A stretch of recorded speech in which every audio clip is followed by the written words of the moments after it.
Então, a ideia do curso é que a gente possa automatizar ao máximo o processo de verificação das respostas dos exercícios de vocês. Vamos lá. Então, o que a gente vai ver é como a gente vai poder fazer teste automático. Então, eu vou copiar para cá o arquivo que eu usei na aula passada, programa que calcula as raízes de uma equação de segundo grau. Ele tem uma fase de entrada de dados, onde a gente lê 3 números, que são os coeficientes da equação.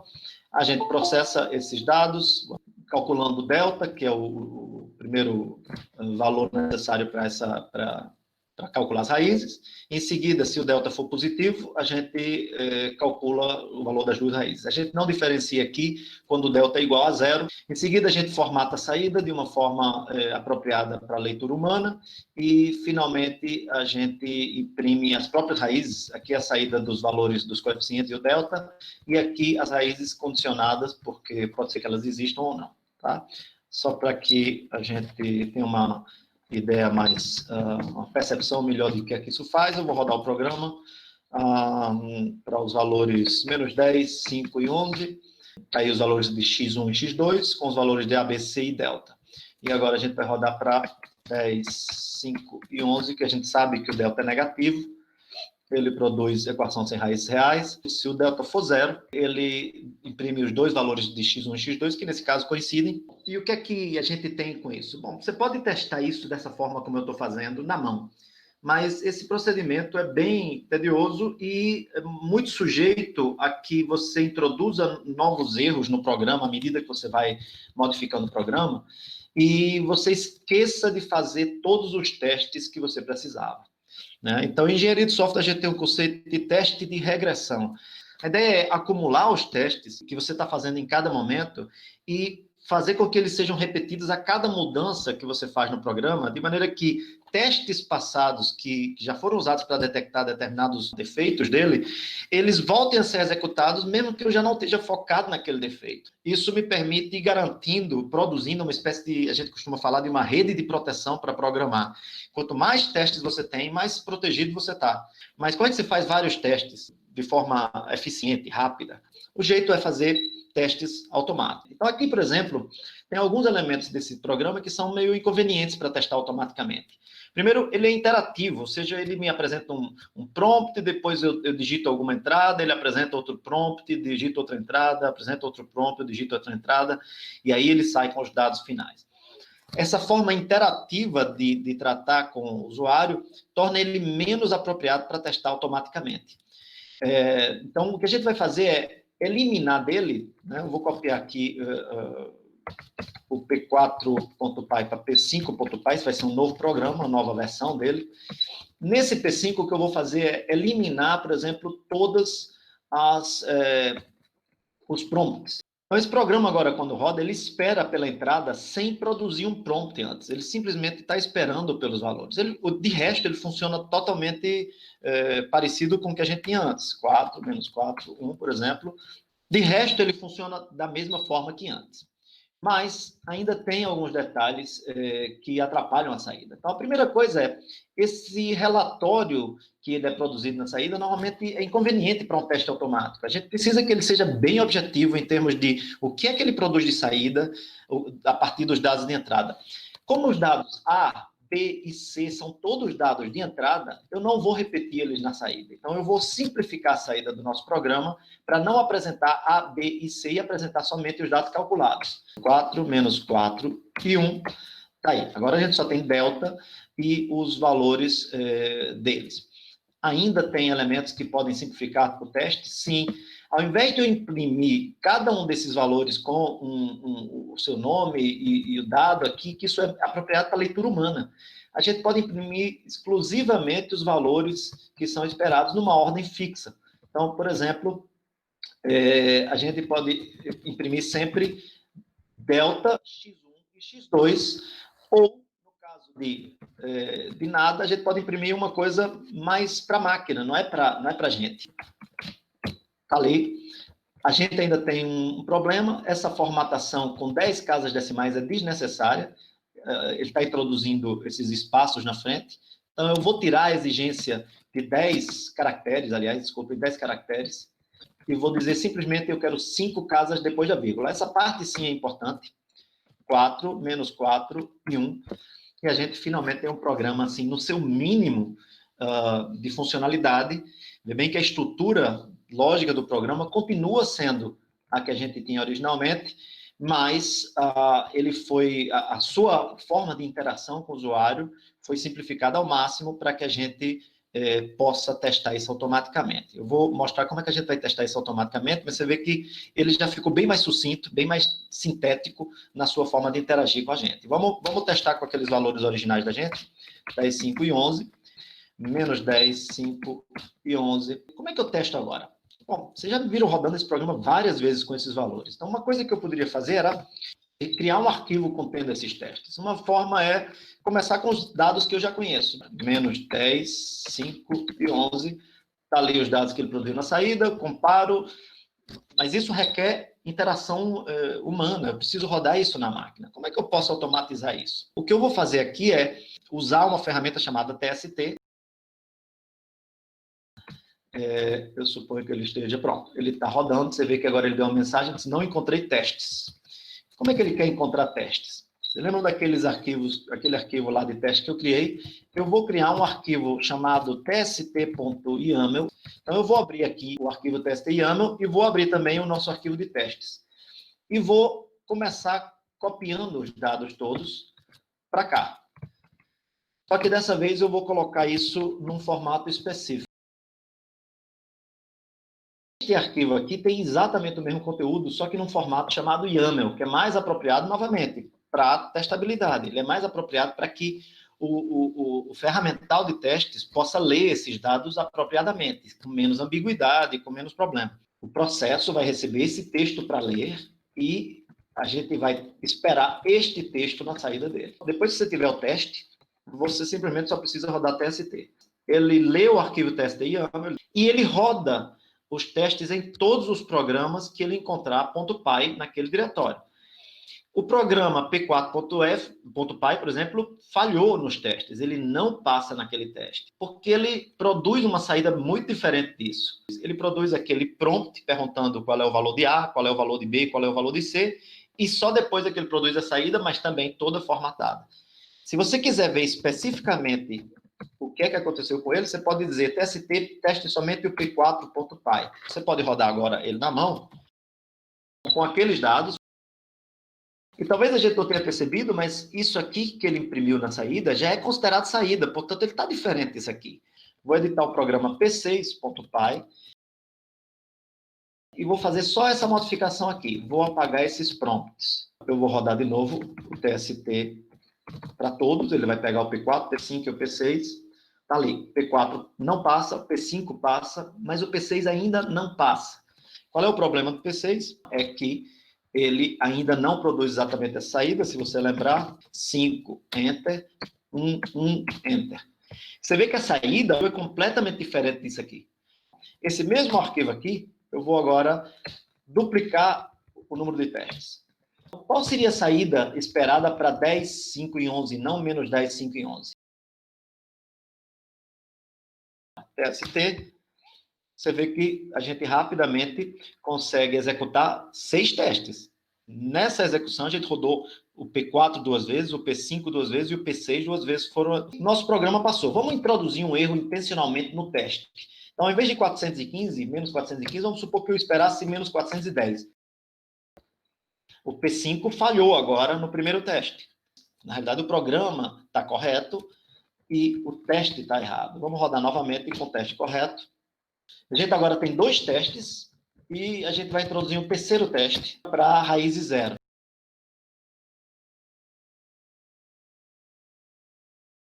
A gente vai rodar agora 9 testes no total, foram rodados. P5 continua passando, P4 e P6 continuam sem passar nos testes. Isso agora me permite olhar com mais detalhe o problema com o P6. O que ele permite fazer aqui, usar o "-d" de debug para rodar o programa, ele vai te fazer uma comparação. Ele está te mostrando aqui a diferença entre as duas saídas. Essa é a saída esperada no teste, essa é a saída que foi obtida pelo seu programa. Então, vamos corrigir esse P6 para fazer ele funcionar agora. Vamos rodar novamente com o "-d", para ver a saída. A gente se aproximou, as saídas parecem, você vê aqui, essa é a saída obtida e essa é a saída esperada. Então, a gente tem que tirar essas partes aqui.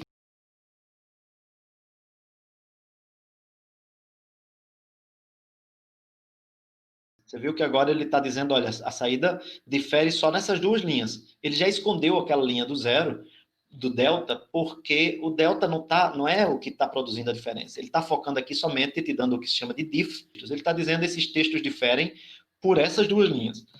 Vamos corrigir as outras duas.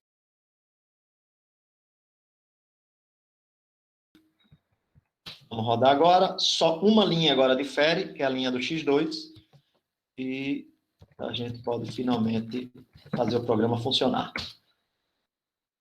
Pronto. A gente conseguiu ele quase funcionando, está faltando tirar esse caso aqui. Essa outra linha, ela aparece num outro caso de teste falhando. Então, quando você roda o TST -d de debug e o nome do seu programa, ele te foca num erro, num teste apenas que você falha. Só que tinha esse outro teste em que a gente ainda falhava, que a gente não estava olhando. Mas agora a gente pode focar nele. Então, sem raízes reais. Vamos rodar de novo. Agora a gente vai... Opa, não passamos? Ah, porque eu não tirei a palavra reais. E vamos rodar. Finalmente a gente passa e ele agora muda o relatório. A gente viu aqui, para uma atividade que eu fiz aqui localmente, e eu vou fazer finalmente o checkout do hello. TST.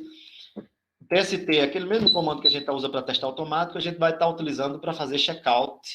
Vai conseguir com ele baixar os exercícios e os testes dos exercícios que a gente produziu. Nesse momento eu vou baixar um do site de exemplos, tá certo? Então você não precisa de login, não precisa de conta em canto nenhum. Então ele está baixando o exemplo.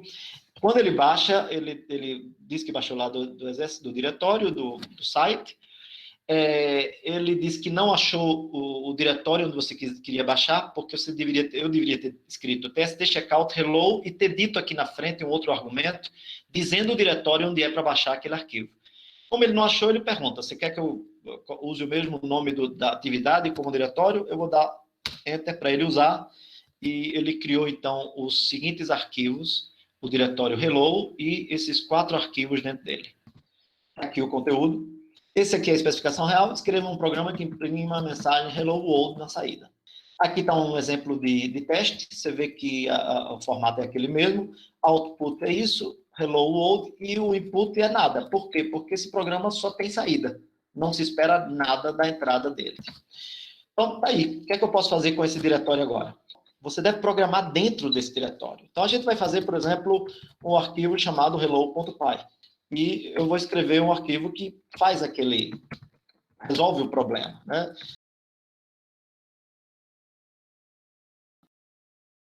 E vou rodar os testes. Como é que eu rodo os testes? Bom, primeiro eu vou rodar o programa na mão. Tá aí, o programa está aparentemente funcionando. Só que a gente precisa de teste automático para isso. O nosso programa não passa nos testes, ele falha num dos testes.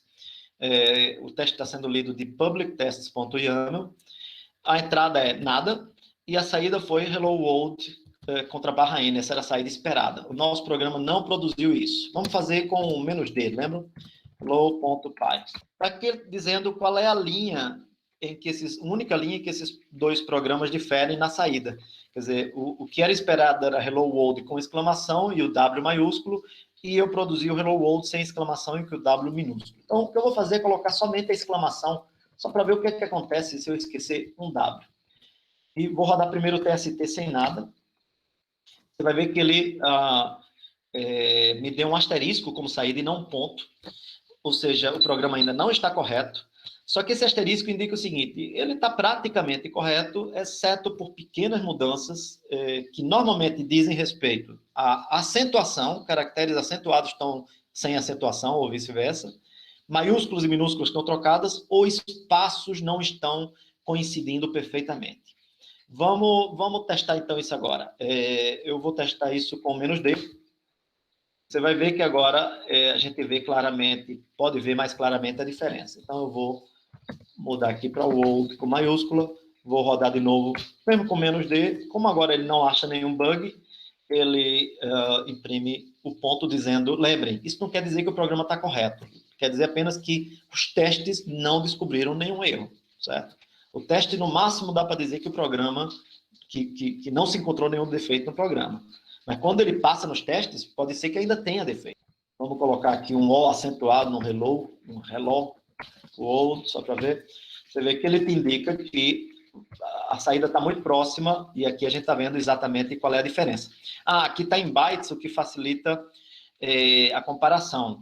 Então, aqui você tem HELL, ao invés do O, você tem 2 caracteres, 2 bytes, no lugar do O. Por quê? Porque o O acentuado em UTF-8, a gente falou disso na aula, é substituído, na verdade, por 2 bytes. Vou voltar para o O normal, e vamos rodar o TST. Você viu aí que tudo voltou a funcionar normalmente. E eu vou fazer o checkout agora desse novo exemplo. TST checkout, conversions. Usar o mesmo diretório. Escreva um programa que faz conversões, está errado, né? De temperaturas na escala Celsius para Fahrenheit. O seu fórmula abaixo. Aí tem uma fórmula aqui. A ideia é que esteja escrito em Markdown, o que permite a gente ler isso de forma mais apropriada aqui dentro, tá certo? Então, como vocês vão ler na prática, na web, porque é melhor do que está lendo ali, e depois só programam lá no terminal.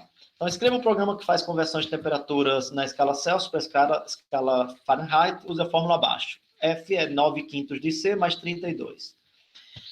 Toda a questão da gente vai estar preparada para testabilidade, como eu disse para vocês, para ser testável. E aí a gente sempre vai descrever aqui o texto da entrada e o texto da saída. É importante que você entenda isso aqui, descreve um texto. A entrada do programa consiste em uma única linha. É uma única linha de texto, contendo a representação decimal da temperatura em escalas Celsius. Exemplo, se a temperatura fornecida ao programa é 100, a entrada pode ser o texto abaixo. Esse texto aqui é a entrada do nosso programa. Então, o programa da gente, o processo, deve ler essa única linha. Lembrem, isso é texto. Apesar de estar aqui um número, do ponto de vista de processo, só são bytes. Saída. A saída do programa consiste em uma única linha de saída, contendo a representação decimal da temperatura lida da entrada convertida para a escala Fahrenheit. O valor deve ter exatamente uma casa decimal e deve estar devidamente arredondado. Exemplo. Para a entrada dada no exemplo acima, a saída correspondente deve ser essa aqui, esse texto abaixo. Exemplo de execução, ou seja, aqui a gente às vezes, em geral, coloca um exemplo de execução no enunciado para dizer o que é que você vai ver se você rodar o programa. Então, suponha que o arquivo do programa seja c2f.py. Então, aqui, converter de Celsius para Fahrenheit. 100, isso aqui, como é uma execução, isso aqui é o que o usuário digitou, né? É o texto de entrada. E isso aqui, obviamente, é o texto produzido pelo programa. Esse dólar aqui é só o prompt do shell, que está sendo colocado aqui para que você entenda o que é que o usuário está fazendo, tá certo? Então, vou sair daqui do enunciado e vou criar um programa. Minha saída vai ser Dalton.py, meu programa de proposta vai ser Dalton.py, e eu vou tentar trapacear. Eu vou fazer o seguinte, eu vou só imprimir, eu não vou nem ler a entrada, eu vou imprimir 212.0 na saída para ver se eu consigo enganar os testes automáticos. Antes de rodar os testes, eu vou fazer esse programa rodar na mão. Pode ser que eu encontre alguma coisa. 212.0. Opa, então talvez eu engane os testes, porque esse programa agora passa no teste. Vamos rodar os testes? Bom, infelizmente não passa. Por quê? Porque tem 2 testes nele sendo feitos e eu não passei nenhum dos 2. Vamos tentar ver o que é que acontece? Então, a forma de eu abordar isso é tentar ver, a primeira é tentar ver um detalhe do teste, tá certo? Então, menos D. O programa produziu 212 e a saída foi 14. Como é que isso é possível? O problema é que a entrada foi menos 10 primeiro e não menos 100, como eu esperava. Tá?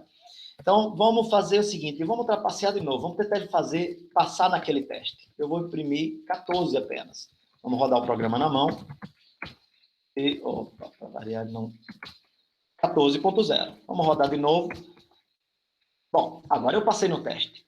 Esse primeiro teste eu passei. Você está vendo que eu passei no teste, no outro não. Por que não? O problema é que os testes fornecidos não são iguais a esse exemplo usado aqui. Nada impede que sejam diferentes.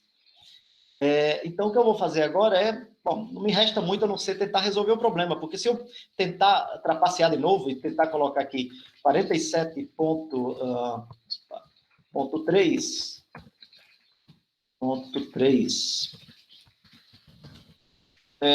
pode ser que o meu programa produza isso, mas eu só vou passar agora no segundo teste, não no primeiro. Então, agora ficou mais fácil realmente tentar resolver o problema do que tentar fazer um programa que passe nos dois testes trapaceando. Como é que a gente faz isso? Bom, vamos ler os dados de entrada, né? Essa é a hora boa da gente olhar os testes fornecidos. Vou sair aqui do editor e vou olhar. Os testes estão nesse arquivo publictests.yaml. E aí você pode aprender um pouco mais sobre a entrada. Realmente ele fornece somente um número, aqui no outro teste ele forneceu outro número, num caso foi inteiro, mas nesse outro caso foi número de ponto flutuante. Isso é uma coisa boa para se aprender. Então eu vou agora editar meu arquivo, dalton.py, vou deixar os dois abertos, assim eu posso alternar entre os dois, certo? Aqui está o testes e está aqui o meu programa. E eu vou fazer a coisa certa agora.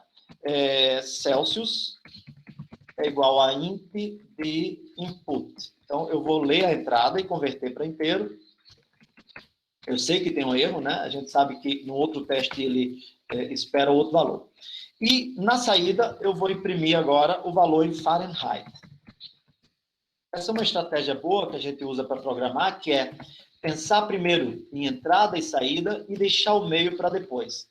Então, eu escrevi aqui o que é que eu quero que ele imprima no final. Eu quero que ele imprima um valor em Fahrenheit. Então, o meio já fica muito claro, é justamente o que liga as duas coisas. Fahrenheit é, portanto, alguma coisa que eu preciso definir. E ela precisa ser definida em termos de Celsius. Bom, a dica está aqui.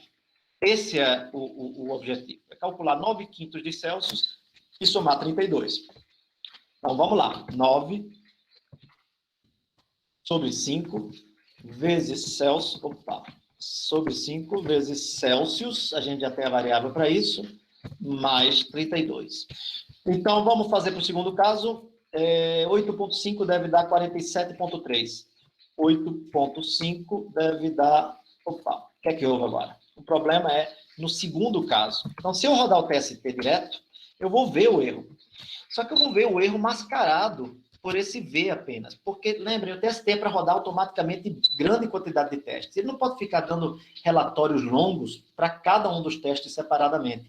Então, você vê a importância de rodar o programa na mão antes de você rodar o TST. O caminho deve ser sempre esse. Comece rodando seu programa na mão, resolva o problema antes disso aqui. Mas vamos supor que você rodou o TST primeiro. Então, o que você tem que saber é os códigos, o que é que eles significam. O ponto indica que passou no teste e o V indica que o teste falhou. E ele te diz o caso de teste que você deve investigar. Entrada é essa, saída esperada é essa. Bom, a gente sabe o que é converter isso aqui para float e não para int. Vamos rodar agora o nosso teste. De novo, primeiro na mão, 8.5. E agora, finalmente, ele passa. Hora de rodar o teste automatizado. E está aí. Funcionou perfeitamente. A gente tem um caso inteiro funcionando.